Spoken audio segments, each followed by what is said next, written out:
welcome to another Butler School with me, Simeon Rosset. Now let's look at what we're going to do tonight. We're going back to basics, back to real butlering basics tonight, and we're going to learn how to shine shoes. Now there's actually hundreds of different techniques when it comes to shining shoes, but tonight we're going to do one of my absolute favourites.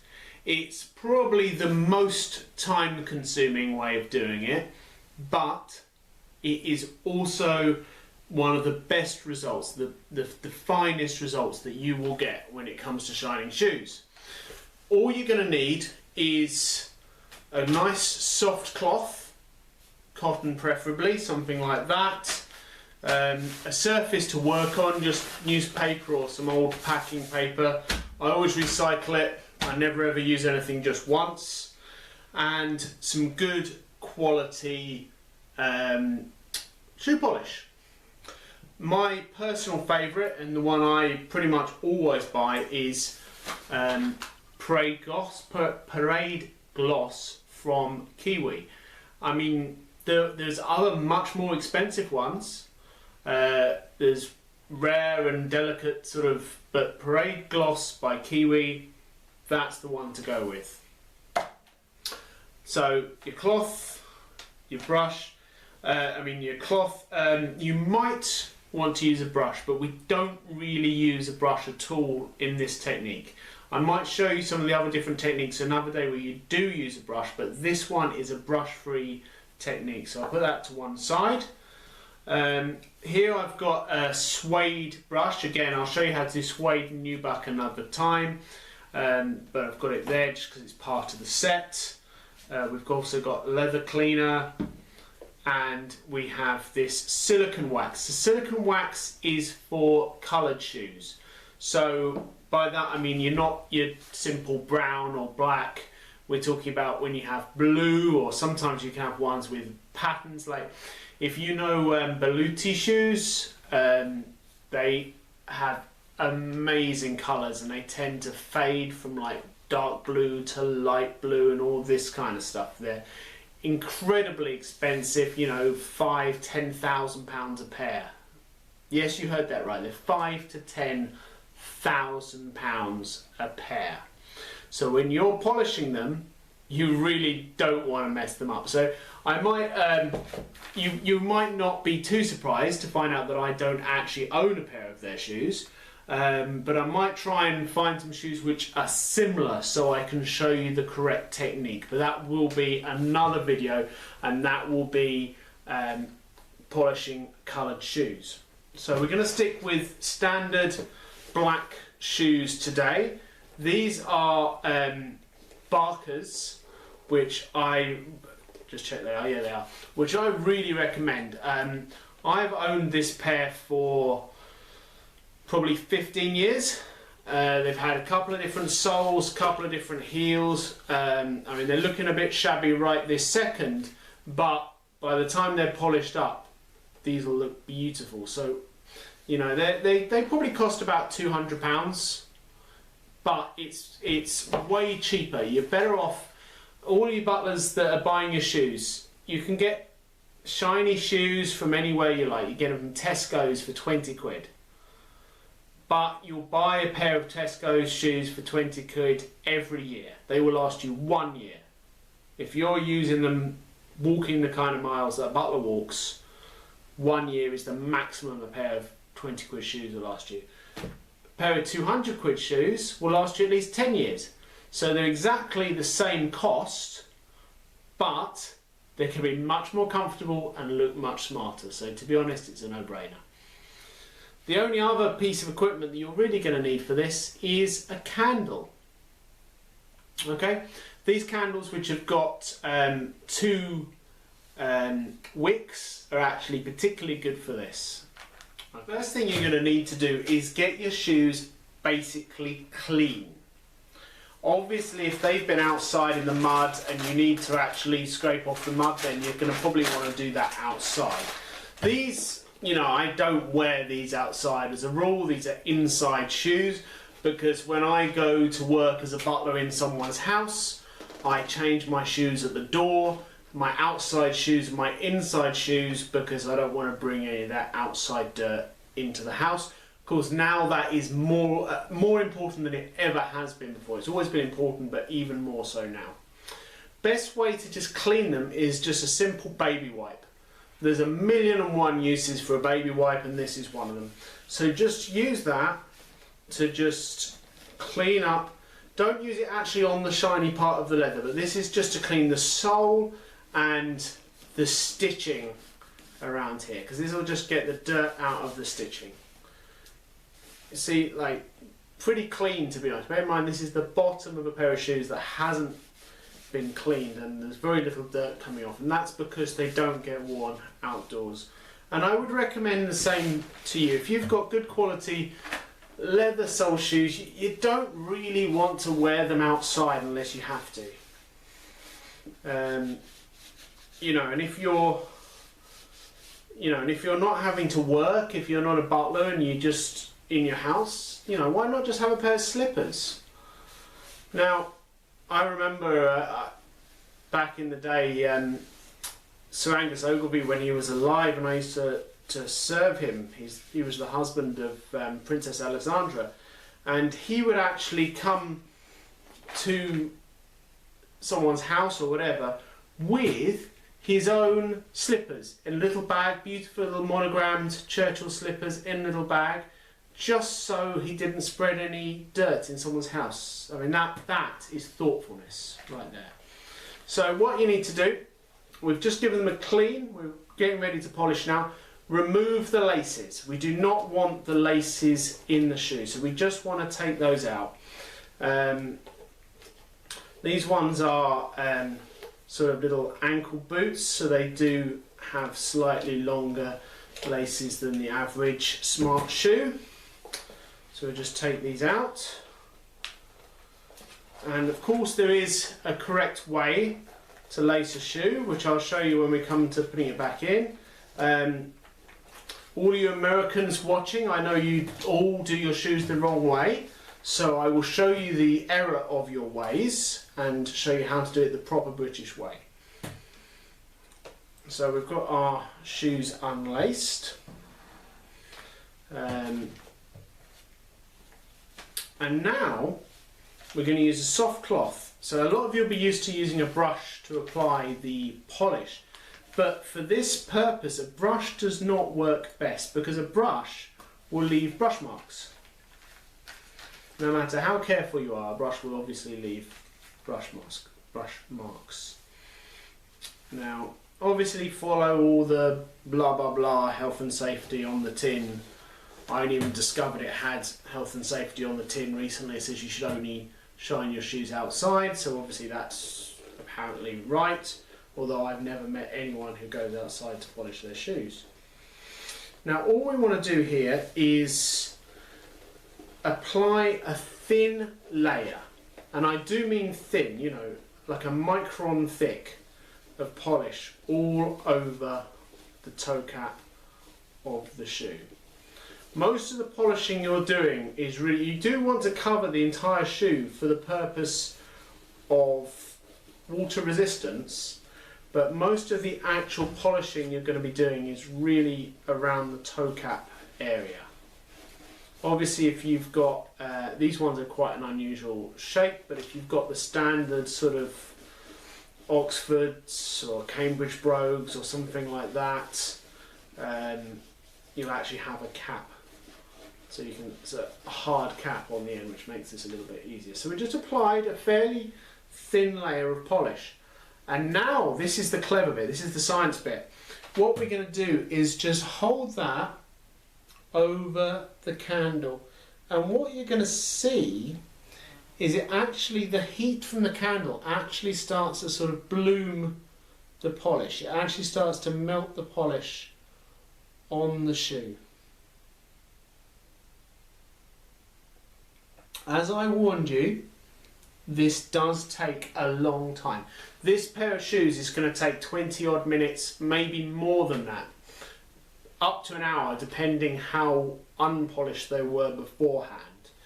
And there will within that be at least probably 100 coats of shoe polish going onto this, but they will all be very, very thin coats, and they will all be melted like this. Whatever you do, don't set light to your shoes. Never get too close to the flame. It's just the heat you want. There are other techniques for doing this, like you can heat up a spoon and rub the spoon on the back, on the back of the spoon on the toe. That's called bulling. Now that works very well, and what they tend to do in the army is they put a really thick layer of polish and then bull the top of the polish. The only way, if you want it to be a true mirror, literally like looking at a piece of glass, that's, you know, you need that thick layer. But problem is the whole thing tends to flake off because it's all polished, and also it's not right for this sort of shoe. They have a shoe which has a really, really thick piece of leather across the toe, like really thick, and that's what they're designed for. Well, that's what that technique is designed for. Okay, so I've done that, and now I'm going to apply another layer of polish, and we're literally going to carry on like this. There's no polishing, as in physical polishing with a cloth or a brush. Maybe just a very light one at the end, but we'll get to that later. But we're literally just applying layer after layer of polish to the shoes. Then again, we bring it over the candle, and you'll be able to see it. You'll see it working. It's always a bit, you know, you look at it first, you're like, wow, look, it does it so quick. It's getting shiny almost instantly, but it's not. It just seems like that. As soon as you take it away, it looks less shiny. It's just while it's molten. But if you keep on doing it, you will get eventually that real high gloss that you're looking for. That patent leather look is what you're looking for. You know, just give it a feel now and again. Just check it's not getting too hot. Like I said, we don't want to damage the leather. We don't want it red hot. We don't want it sort of about to burn. We just want it nice and warm. Guess what I'm doing now? Another layer of polish. Now, I'm sure you don't want me to do this entire thing in real time, because it would probably be like the most boring episode of 24 ever. I don't even think Keith Sutherland's voiceover could make that entertaining. But I'll do some, and then I'll click off the recording, and you can come and visit me probably a couple of cups of tea later. You know, obviously normally I'd probably watch the telly or listen to some music or maybe a podcast, or watch one of my videos. You could watch one of my videos while you're doing the shoes. Obviously you could watch this one the first time, but other times you could watch a different one. So let's get that nice and thick, and just, I mean nice and thin, not nice and thick, so I'm contradicting myself. And then just heating up the toe cap.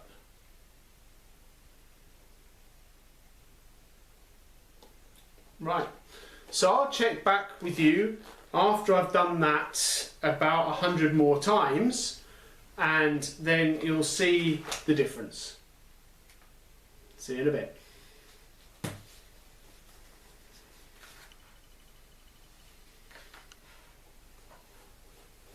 Now, another thing I always do is I always polish the sole. Well, more specifically this area here, the instep of the sole. Now, a couple of points on that. One is, well, the reason I do it is it keeps the leather supple and it stops it splitting, because otherwise, especially if you're in a hot, dry country, you find the leather tends to get very dry and split. But the other reason, and it looks nice, to be fair, to have this all shiny, use brown polish so it looks, you know, as it should underneath. So it's the longevity of the shoe, the way it looks. Certainly a lot of the old school kind of clients are very hot on this. They would not be happy if you didn't polish this area. Just be careful with getting any polish on this area, because obviously if you were to walk somewhere before that's truly dried in, that could easily leave a mark. I mean, if I jumped straight onto a white carpet with these now, I would probably ruin that carpet and be in an awful lot of trouble. So you want to make sure it dries really well in. I mean, I would never wear the shoes for at least overnight anyway after polishing them, because you want the polish to get a chance to set in, and also just really well buff it off. I mean, I don't really wear shoes on carpet anyway. I generally swap to slippers when I'm on carpet.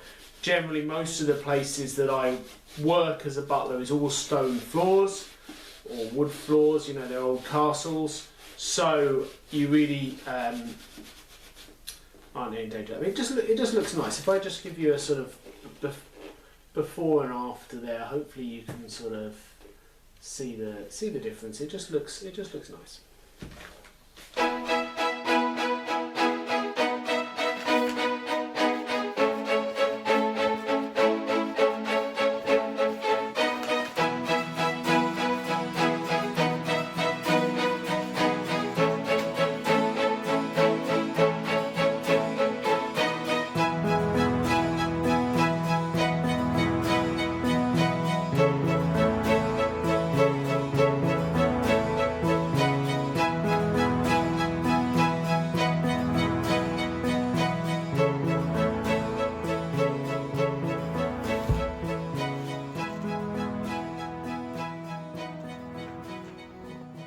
Right, so if I just show you how to lace up your shoes. First, start with that much, and you want to work out roughly how much you're going to need to tie them up at the top.